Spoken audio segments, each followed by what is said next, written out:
pu Joseph Zaihmingthanga la sak Khawnge yom ti la pu dar chuma la po zonin jukan re ek vela don ani pu Joseph a fam ma la tu ke ju ka van ui tak ai tha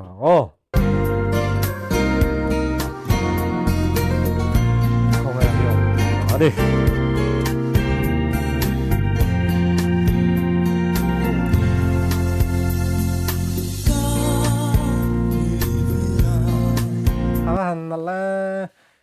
aron chân na ka hui về là aron tí lại ka ăn nấu nal anh ấy chứ mò mà hi o hi bùi thấu xì hiền nên o hi aron boy em mình chứ nal em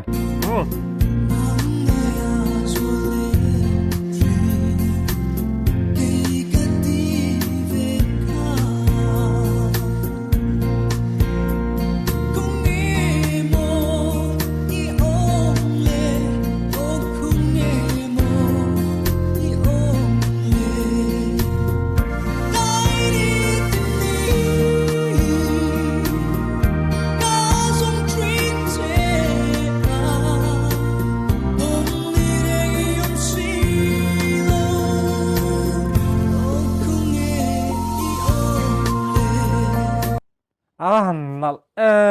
em về cái gì ta này hết là hết chú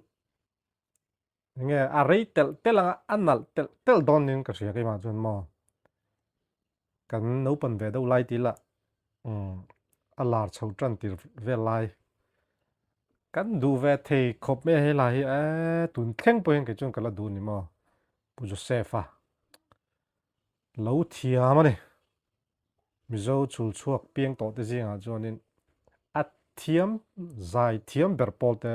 zinga mi te ka chalngam sak du se ka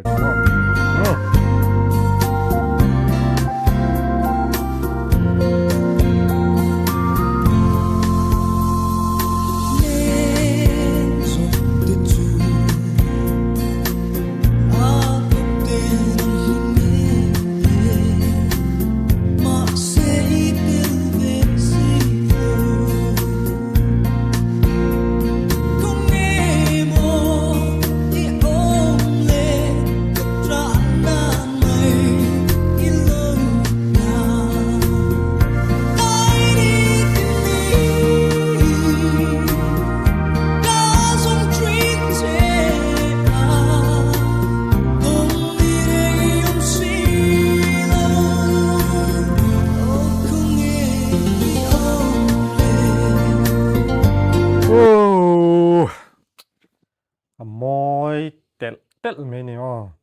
chan sa zela moi chau tel meni hey ti khop pian hun local veta heti chung po hianin pu Joseph hi chu mizo te thin lunga hian chuanin zai mi te huang bi ka pe chuanin mizo te thin lunga hian dai to hi kan ring lo ani ke chuan mo an nal ti top pian sui phia đàn bốc cả thiếm lâu ăn là lên tốt mày nè ngay thời gian đó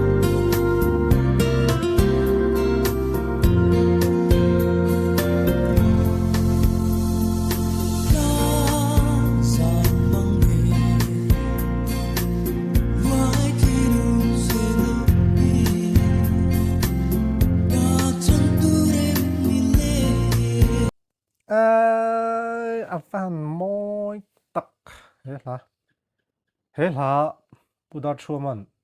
phù hết chú Joseph tan big em này tí tụ cái này Joseph hiền này phù tu real rupui na zai này cái tít lát lá đấy này chú hey phù tu real rupu phù tu na sắc lệ phù tu này lem lawan sắc hết chú đắng làm big lát này mò lâu ngay thì tu tan po hiền cần feel đàn hay đắng lát này chú tiếng chơi cho nên pu Joseph hay chuanin phù tu real rupu hiền san nên cái chuyện lại chú môi này môi